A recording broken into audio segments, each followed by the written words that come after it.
I don't hate Balboa, but I pity the fool, and I will destroy any man who tries to take what I got. What's your prediction?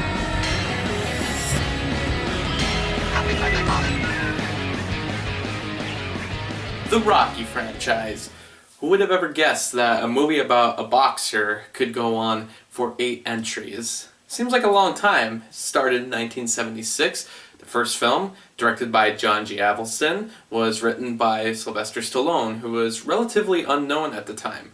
He wrote the screenplay and delivered it to MGM with the hopes of starring in the role. They wanted to get someone else cast. They were thinking of someone like Robert Redford or Burt Reynolds, but Sylvester Stallone really tried to get himself in the role, and ended up working, and what do you know, the movie became a huge success. They were thinking it was going to fail. They were banking more on the success of New York, New York, and they were hoping any of the losses made from Rocky would be recuperated from the other film.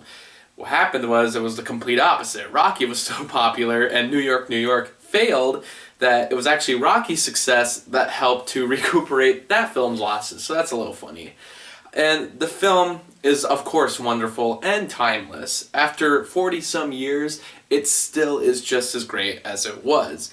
It could definitely feel a little slow at times. It took me quite a few times to watch it and really get into it. Now, the movie only gets better and better with repeated viewings. Rocky is one of the most likable characters of all time. His relationship with Adrian is developed well, and they're just a very lovable couple. Mickey is, of course, the traditional old grumpy trainer who just talks like this, and you gotta eat lightning and you gotta crap thunder. I think he's the epitome of what we expect from the typical coach. He's tough, but it's only because he wants the best from you. Of course, there is a scene in the movie where Mickey kind of realizes he hasn't been giving Rocky the proper time of day. He ends up meeting him in his apartment, and Rocky basically confronts him. It's one of the best scenes in the entire movie. And after Rocky does all this yelling, he goes and comforts Mickey and invites him back into the apartment. The ending is, of course, one of my favorite endings of all time. I think it makes me cry every time. We don't care that he loses, and neither does the movie. It's shot that way. When we see Apollo's reaction to winning, we see it through this big crowd of people. He's put to the side because that's not what the movie was about. It was about Rocky just proving himself, which he does. When I think of young screenwriters trying to break into the film industry, I think of movies like this. This is like the epitome of Cinderella stories. Of course, they did make some more sequels. There's Rocky II. This time it was directed by Sylvester Stallone because John G. Avildsen was busy preparing for Saturday Night Fever. It's kind of funny because he ended up not directing that movie. He got fired 3 weeks before they started production. And what's really weird is that Sylvester Stallone would end up directing the sequel, Staying Alive. It's a weird tidbit, but anyway, Rocky II is a pretty good continuation of the first film. I think they tried to repeat a lot of the beats from the first movie, and it has the same kind of pacing, but it does different things. You learn new things about his life, he goes through some new troubles, and you see him having to deal with things like money, which of course someone like Rocky, as we all would expect, doesn't really know how to handle money well. He goes and spends it on ridiculous things, like he goes and buys a car right away, or he buys this jacket because it's got a cool tiger on it.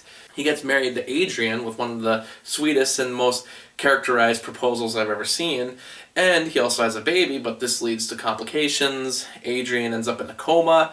Basically, I call Rocky II the shit hits the fan kind of movie. Everything goes wrong. But by the end, he's out there training again, he's running, he's got all the children running behind him, and he goes up to those Philadelphia steps once again. It's a really sweet moment, and it's almost as good as the first movie's montage. We get to learn more about Apollo Creed this time around also. We learn what his reaction to the fight was and how it's been affecting him. Then again, it is kind of weird that the movie begins with him literally saying, "We're going to have a rematch," and then Rocky's like, "I thought you said there'd be no rematch." That's what they said at the end of the first movie. They even have a repeat of it at the beginning of the second movie, so why they changed their mind? I guess because they just wanted to make a sequel. I think this movie works because it's sort of like Halloween 2. You don't really need it, but if you want to see how the story unfolds after the fact, then this is a good way to just learn the rest of the story. I'm not someone who always needs that, but Rocky II still works just as well as the first film. It's just not as much of a classic. But how do you top the first one? Well, with Rocky 3, I think they were trying to top it. It has one of the best opening montages ever, and it really sets up what the whole movie's going to be about. Rocky has fame, they start playing the Eye of the Tiger, but they're intercutting it with scenes of Mr. T training himself. He plays Clubber Lang in the film, and this is the first time we get a true villain of the series. Clubber Lang wants to fight Rocky because he wants a chance at the title. He goes and meets him at the Rocky Steps where they're introducing a new statue, and, you know, Rocky's trying to retire, but then here comes this blabbermouth saying, "No, we're gonna fight right now!" I really love Mr. T in this movie. He just yells constantly, and he's really a maniac. He goes and says crap about Rocky's wife. He basically causes Mick to die, and then Rocky loses, and he loses the title for a while. I think that's pretty much the only direction a third film could have gone as a way to challenge Rocky once again. And then, the best part of the movie is Rocky and Creed become friends. I really like that aspect. It was kind of nice to see, you know, the sort of villain and hero team up and become friends. It's one of the sweetest moments of the entire series. My favorite scene in the movie is when Paulie grabs some bottle of booze and just chucks it at a Rocky pinball machine. It comes out of nowhere. There is no point for it. It just shows that Paulie's still an asshole. But it's a great scene nonetheless.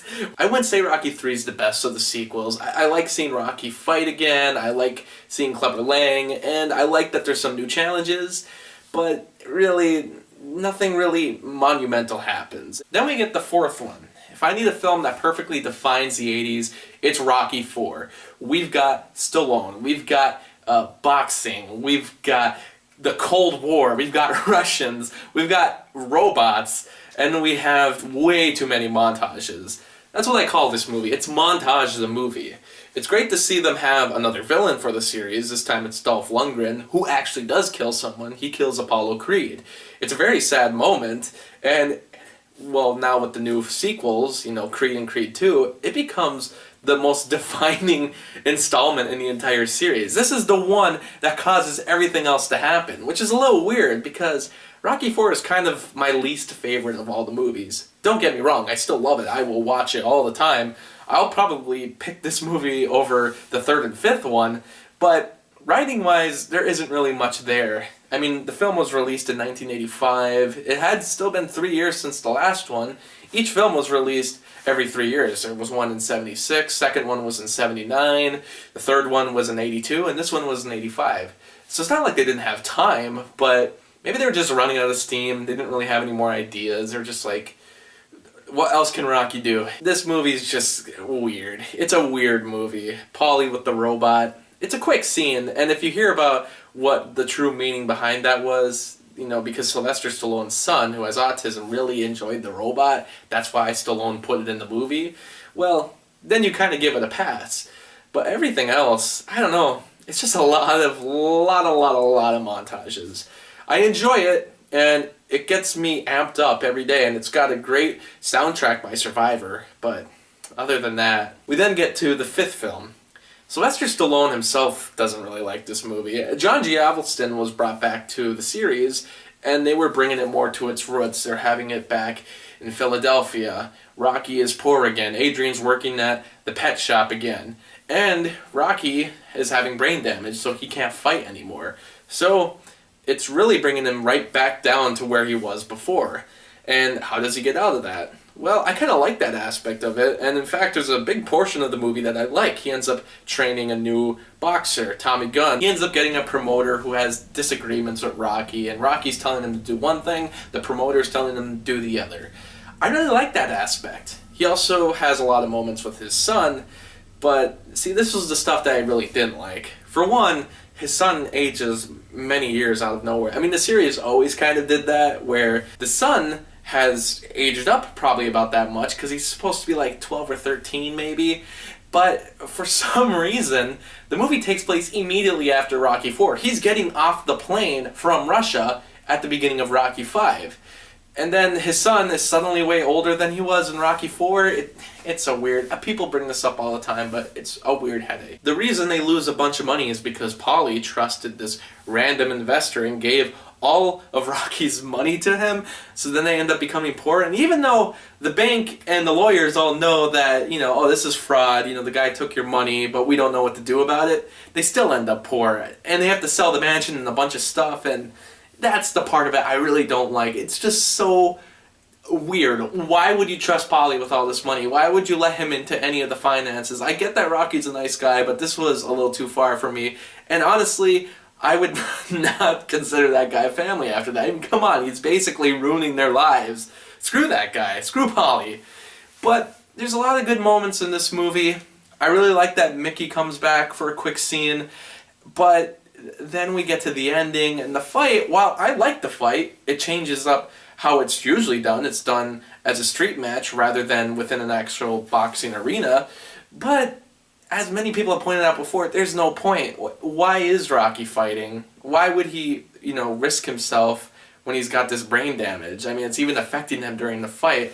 And what's he proving by fighting? He's even trying to give a moral to his son that fighting can fix things. He's got a bully at school. He ends up fighting him, and then he ends up friends with him. And there is just a lot of weird stuff like that. It was supposed to be the final one in the series, and that would have been a terrible way to end it. I mean, the credits even play it off like, oh, this is the final one, and there's a nice tribute to the entire series.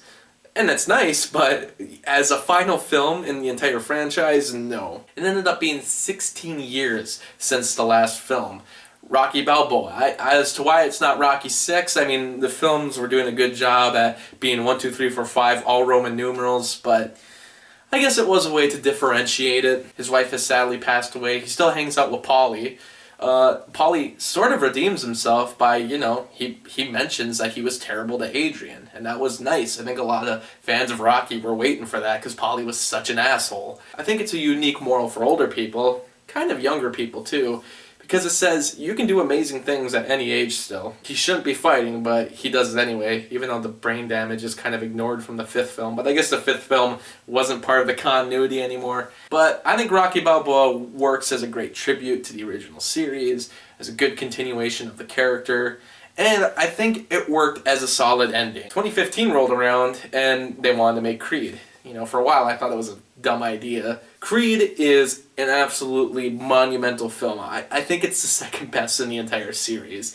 Because, yeah, it kind of touches on a lot of the same beats of the first movie, but it does it differently. We have a different character. From the moment it begins in a juvenile detention center, we're brought into a different world. We already know this is going to be a way different character from Rocky. But at some point he does meet Rocky, and Sylvester Stallone doesn't just cameo, he has a huge part in this movie. He's got a lot of his own conflicts. Now Paulie's dead, and he's also got cancer. He's starting to just kind of give up. But Creed is the reason that he starts, to bring him out of the darkness. He uses them as a trainer, and Creed tries to take up the mantle of his father without using the name to get popular. He wants to prove his own worth. I think that's a really interesting moral that, well, he's someone who already has money. He already has everything he needs. His mom is rich, so why does he need to go fight? And what is he trying to prove? Well, yeah, it's all about personal conquests, and also the fact that some people don't want to bank on their parents' name. And it's new territory for the series. I kind of like that. I like his relationship with Tessa Thompson's character, Bianca. I really like that she has her own issue with hearing loss that is probably going to be built up in one of the sequels eventually. All we're waiting for is for the final blow to happen, and that's kind of sad. And of course there's some great fighting. At one point, the entire fight's done in one shot, which I don't think the Rocky series has ever done. It's amazing that at this point, they're finding different ways to film the boxing matches. And now we got Creed 2, which was recently released this year. A lot like Rocky 2, it continues the story if you need to continue the story from the first one. There's new conflicts, there's a baby again, but yet it still manages to stick out. For one, they have Ivan Drago return, now with his son Victor Drago, and you learn a lot more about their characters to the point where you almost feel for them. Ivan Drago shows up at Adrian's restaurant, and it's not like there's any apologies or anything, but yet you still feel for the guy because they had their own trouble after Rocky IV happened. The idea of making a direct sequel like this to Rocky IV did seem silly to me. I was worried that Sylvester Stallone would be directing and writing. I thought it was going to be very fan fiction-like, but eventually he didn't end up being director. That went to Stephen Cable Jr. The fight at the end is probably the best fight since the first movie, and I didn't think that would ever happen. I didn't think anything could top the first movie at this point, but that final fight, oh, it's up there. They end it in a different way, they do different things with it, and it gives you emotions for 3 different sets of characters. I guess I'm not going to get sick of boxing anytime soon. I've never watched boxing. I'm not into it. But these movies really get me interested in it. I feel like I know different techniques now. That's the Rocky series for you. There's too many sequels. I guess maybe 4 and 5 were pointless. But other than that, the series is pretty rock solid. Well, thanks for watching this episode of Too Many Sequels with Rocky. Thank you for watching the video. A special thanks to Movie Johnson, Ryan, and Lucas for supporting me on Patreon. If you'd like to be like them and get exclusive access to content and blogs, and even request reviews monthly, please click on the Patreon link, and thanks for your support.